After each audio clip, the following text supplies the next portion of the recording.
हिमालय की ऊंची चोटियों पर कैलाश पर्वत पर भगवान शिव और माता पार्वती का दिव्य निवास था।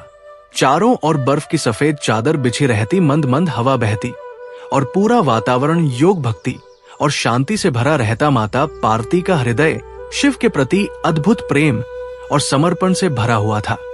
वे जानती थी कि शिव ही उनके जीवन के एकमात्र आधार है।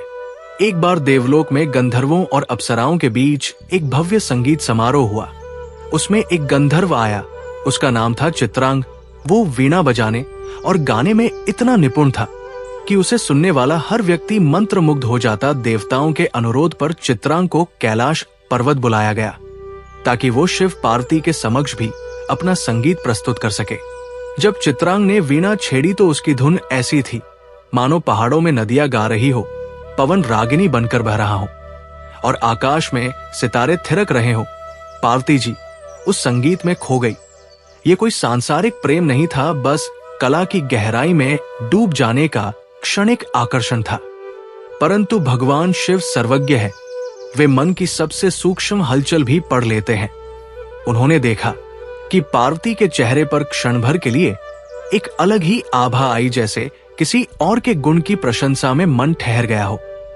शिव जी का तपस्वी मन इसे सह न सका, उनका तीसरा नेत्र लाल हो उठा। वे गहरी आवाज में बोले, देवी, क्या मेरे होते हुए तुम्हारे मन में किसी और के लिए स्थान हो सकता है?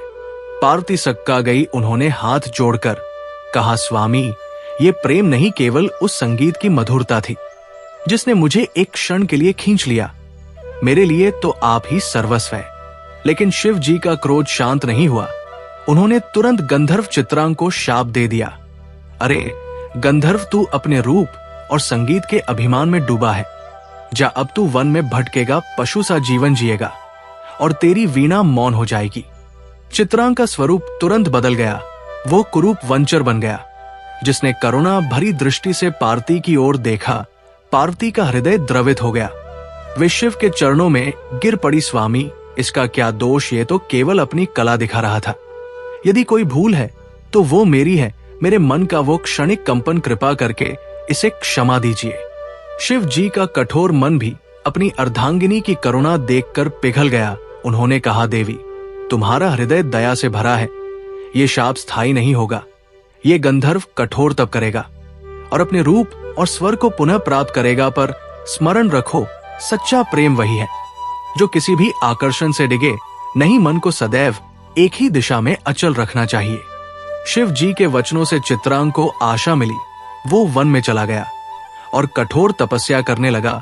वर्षों बाद शिव जी की कृपा से उसने अपना गंधर्व रूप और वीणा का मधुर स्वर पुनः पा लिया। पार्वती जी ने उस दिन ये सीख ली, क्षणिक आकर्षण और अटल प्रेम में बहुत अंतर है। क्षणिक आकर्षण मन को भ्रमित कर सकता है, पर सच्चा प्रेम केवल एक ही दिशा में स्थिर रहता है। उसके बाद शिव पार्वती का प्रेम और भी गहरा हो गया। उनके बीच का विश्वास पहले से अधिक अटूट हो गया।